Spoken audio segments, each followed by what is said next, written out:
Hello, my name is Devon Kennedy. I'm your pre-med associate with CASA.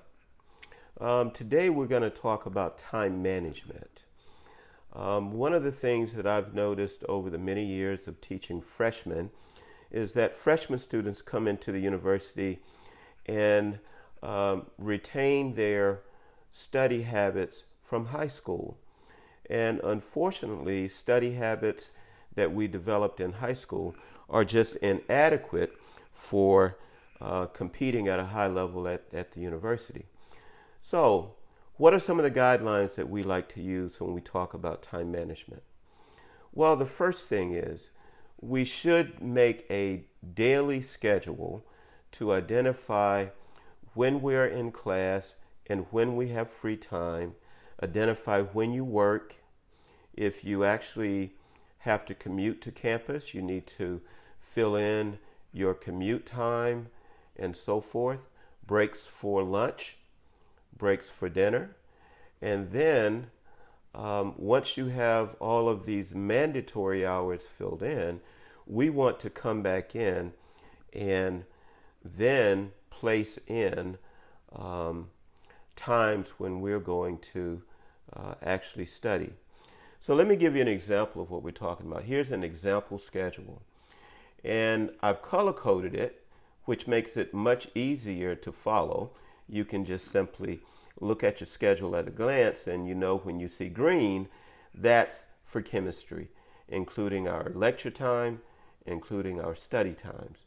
Now, what's important here to observe is if we have a chemistry class, and I'm going to just point to it. If we have a chemistry class that meet Monday, Wednesday, and Friday, the study routine that we want to develop is we must study preview the day before we actually go to the chemistry class. Now, the goal in doing a preview is very simple. We want to read over the material, see how much of the material you can master before you actually get to class. And then you will actually also know the points and places where I'm not sure about something or I need clarification on something. And then when we attend the lecture the next day, then we listen to the instructor, um, let him validate the things that you have actually learned and fill in the gaps for the things that you may not have been certain about. Okay, now that's Chem Study Preview. Then we go to class, and now, preferably on the same day, we should have a Chem Study Review where we go back and do the application part of the study, which is now to practice problems, make sure that I understand all of the things that have been covered over my personal review and the lecture from the instructor. And so that's critical. And it's also very important that we do that Chem Study Review, hopefully on the same day, so that we can get to putting things into practice actually when things are fresh in our mind. And then we repeat the process. The next day we will have another Chem Study Preview. The day before we would attend class and then have a review to accomplish practice and validating my understanding of everything. Now, it's important to note here that sometimes when we do our Chem Study Review, that you still may have an item or two that you just don't quite get. Now's the time to take advantage of the professor's office hours. Never let a review session or a lecture or review session occur where you find something that you don't quite understand, and we should always get that clarified immediately, preferably the next day before you go on to new material. And now we see the process in full: preview, class, review, preview, class, review, preview, class. class, and a review. And that's the pattern of studying that one needs to embrace when one is in college. And if you also look at the schedule, I try to do I've demonstrated a preview, a class, and a review for my other subjects as well. So I have math, and I have a math preview class and a math review, and so on. And typically what we recommend for students is that you start out with 3 hours of external work for study and review for every hour that you're in class. Now, 3 hours for every STEM class, math, chemistry, biology, and so forth. And you can see why 3 hours is now recommended, because it would probably take an hour and a half to review for an hour lecture. And then after the lecture, it probably would take an hour and a half to do a thorough review and practice problems, make note cards or review summaries, and so forth. And so this is where the 3 hours come from. And the reality is, for most STEM majors, when you get to upper level classes, the 9 hours that I've just demonstrated, hour and a half preview, hour and a half review, and do that 3 times a week, those 9 hours could increase to as much as 12 to 15 hours, depending on the amount of work that is expected of you.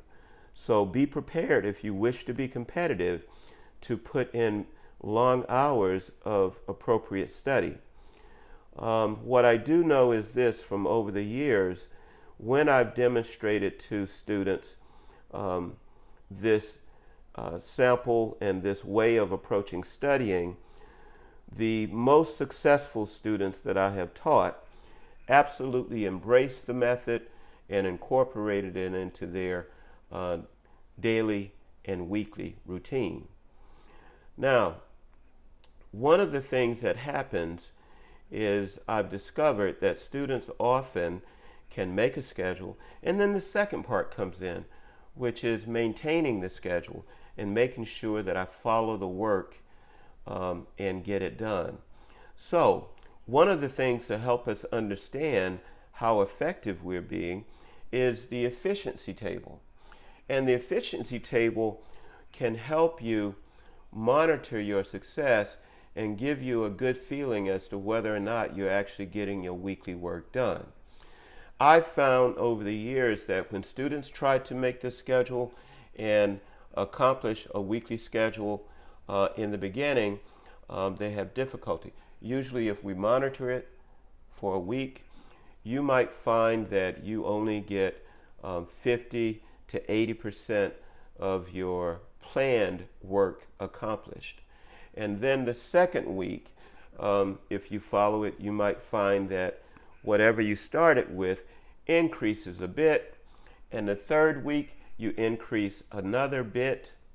And the fourth week, you'll find that you're starting to get consistent in your ability to do a day-to-day schedule. And this is your guide for understanding how successful you are. Typically with the efficiency table, I think that students after 4 or 5 weeks usually fall into a routine and don't usually need to continue to monitor themselves for the rest of the semester. This is an approach that will prepare you for graduate school, medical school, and any professional school that you choose to attend. So what's critical about this process? What is critical is this. When you were in high school, you only did a limited amount of independent work where you were asked to just read the book, go off, and learn to manage chemistry on your own.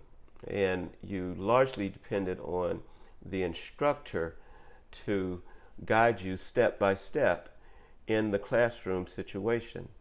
Well, when you get to medical school or dental school, they don't do that. And the majority of what you will learn in medical school and graduate school and so forth comes from that independent work that you do on your own and at home. So now, if you follow this schedule as I've laid out, preview, class, and review, every day you preview, go to class and validate that you're able to read and understand material. You are practicing to become an independent thinker. And that practice will lead you eventually to minimizing the amount of assistance that you need from the instructor in class. You will become confident in your ability to sit down and study and master material, as I learned to do when I worked on my PhD. So that's a tip from me to you today. I hope you put it into practice, and we will talk to you again soon.